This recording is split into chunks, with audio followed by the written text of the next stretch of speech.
Сегодня Ближний Восток переживает период такого революционной трансформации.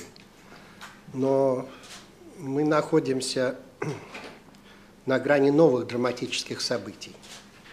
И, вероятно, поскольку огромный комплекс существующих проблем, он сплетается в единый клубок. Я несколько десятков лет проработал на Ближнем Востоке, и у меня такое ощущение, что еще многие события впереди, крупные. Революции в Тунисе и Египте были подлинно народными выступлениями. Они застали Запад врасплох. Но на Западе быстро сориентировались и попытались направить недовольство населения в русло выступлений против лидеров, которые не устраивают, или режимов, которые не устраивают Запад. Пример тому Ливия и Сирия.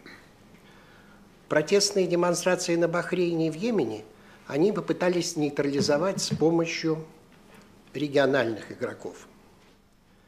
В западных столицах старались не замечать, что подъем политического ислама связан не только с проявлением негодования против нищеты, коррупции, расширяющейся пропасти между богатыми и бедными, но и недовольством народных масс тем, что в течение 70 лет правящие элиты не смогли решить проблему, которая всегда поднималась как центральная, палестинская. Именно продолжающаяся неурегулированность арабо-израильского конфликта ведет к недовольству широких слоев населения и приводит к тому, что массы выступают против вестернизированных элит. Видимо, процесс этот продолжится и дальше. Они теряют свое доверие населения. После того, как американцы вторглись в Ирак, изменилось соотношение сил значительное между шиитами и суннитами. Вообще они жили всегда спокойно. Но поскольку в Ираке к власти пришли шииты и резко усилилась роль Ирана, то вот этот новый шиитский пояс привел к тому, что баланс сил нарушился. Отсюда такие выступления со стороны Саудовской Аравии и Катара. США пытаются использовать шиитско-суннитскую рознь в своих интересах, в частности для того, чтобы отвлечь внимание от палестинской проблемы.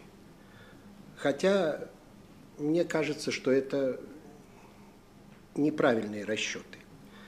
Это недальновидная политика, мягко говоря, фактически ударила бумерангом по самим западным странам и создала для них серьезное осложнение. Они теперь больше думают не о расширении своего влияния, а оно падает, а о том, как сохранить безопасность своих посольств. Вот стремление США, Израиля, других стран западных поставить центр конфликта Иран сейчас через разжигание гражданской войны в Сирии оказалось не только контрпродуктивным, но и опасным. Если, не приведи Господи, если, так сказать, кто-то на Западе рассчитывает, что удар по Ирану сможет изменить ситуацию и усилить интересы Запада, то это колоссальное заблуждение и опаснейшая ошибка. Мы тогда столкнемся с очень серьезными последствиями. Но вот эта расширяющаяся сейчас пропасть между исламским миром и Западом, это разница двух культур и растущая напряженность, видимо, будет дальше сохраняться и проявляться в каких-то других выступлениях. Мы по этому поводу никакого злорадства не испытываем. Это не в наших интересах. Столкновение Запада и исламского мира не отвечает интересам России. Наоборот, мы готовы со своей стороны все сделать для того, чтобы нормализовать эти отношения и выйти на какие-то консенсусные решения. Я не так широко только конкретно вот по поводу последних событий, которые происходят в связи с фильмом, с выступлениями и так далее. Значит, из чего я исхожу? Что вот эти события, во-первых, первый момент, эти события показали глубину неприятия Соединенных Штатов, Запада на Арабском Востоке. Это несмотря на все те пропагандистские усилия, которые американцы ставили, делали, так сказать, что они поддерживают арабскую весну, арабскую революцию, выступления, борьбу за свободу и так далее. Вот. Даже в такой постановке вопроса сквозило вот некое такое, знаете, ощущение вот западного превосходства. Мол, арабы, вот они, так сказать, начали бороться за свободу там, и так далее. Но вот эти события, и в частности те моменты, которые за ними следуют, они показывают, что на самом деле анализ и мониторинг того, что происходит на Ближнем Востоке, очень часто со стороны определенных арабских элит гораздо более точен, чем это делают американские спецслужбы. На Арабском Востоке, я имею в виду среди заинтересованных групп, никто не забывает, какую политику проводили американцы сразу в первые там, месяцы начала атаки против Каддафи. Когда был сформирован переходный совет ливийский, именно американцы, американские спецслужбы засунули туда своих людей, тех перебежчиков из режима Каддафи, которые работали в течение до этого нескольких лет с американскими спецслужбами. Возможно, с точки зрения циничной американской политики это нормально, да? Вот, но с точки зрения арабской психологии это, мягко говоря, не очень красиво, да? В этом смысле. Ну ладно, вы работаете со своей агентурой, но, по крайней мере, потом вы не представляете их как людей там, искренних, так сказать, борцов за свободу там, и так далее. И вот это нынешнее выступление против американцев, иногда там с перехлестом, это не просто против американской политики, но и против вот этого западного лицемерия, западной продажности, западной циничности. И это, в общем-то, не очень хороший знак для Запада. Это первый момент. Второй момент.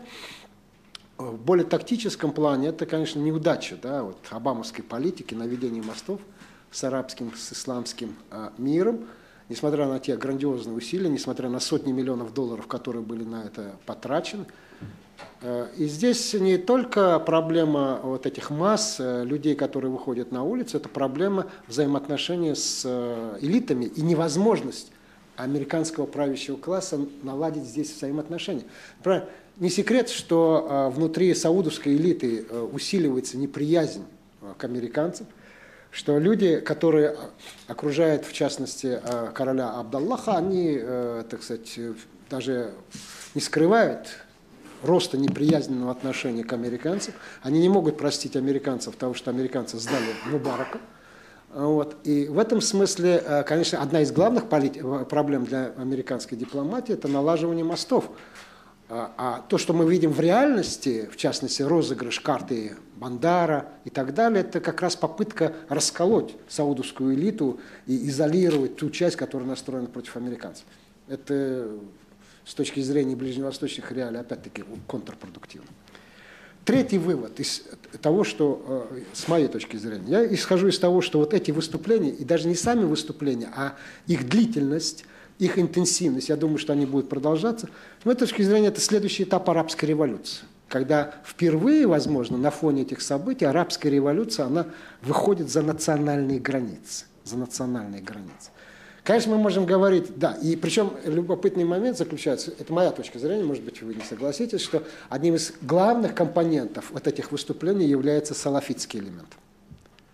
Вполне возможно, что потом в истории будет отмечено, что именно салафитский компонент стал очень важным моментом вот этих выступлений, и мы присутствуем при моменте, когда усиливается политизация салафитского движения. Именно на национальном моменте. И тогда вот этот ключевой вопрос арабской революции, в рамках какого движения, исламского движения будет формироваться элита, наднациональная, арабская и исламская, на основе братьев-мусульман, салафитов, джихадистов и так далее, то вот сейчас это как бы здесь салафиты набрали очки. И более того, я хочу сказать, что где-то вот у меня такое было ощущение, что арабская революция становится авангардом революции в исламском мире. то, как это начали арабы, а потом это продолжилось там в других странах исламского мира, показывает, что впервые в истории, ну, после пророка Мухаммада, саллаллаху алейхи салям, и после аббасидского халифата, именно арабский фактор является одним из ключевых, становится ключевым в исламском мире. Четвертый момент, на который я обратил внимание, и который может свидетельствовать об этой тенденции, это то, что вот эти выступления, там есть разного рода нюансы, и определенная спонтанность, и эмоциональность, и попытка разыграть это со стороны там, эр-Рияда, попытка вмешательства со стороны определенных кругов израильских или на пропагандистском уровне. Но тем не менее я хочу сказать, что это очень важный фактор, который свидетельствует о консолидации исламской уммы. И впервые возможно, вот это очень важный момент, палестинский фактор, да, отходит здесь на задний план в рамках консолидации уммы по сравнению с антизападными эмоциями, с антизападными сантиментами. И, наконец, последний, пятый момент заключается в том, что, естественно, если мы реально смотрим на ситуацию, то это попытка вмешательства через эти события определенных сил в избирательный процесс Соединенных Штатов.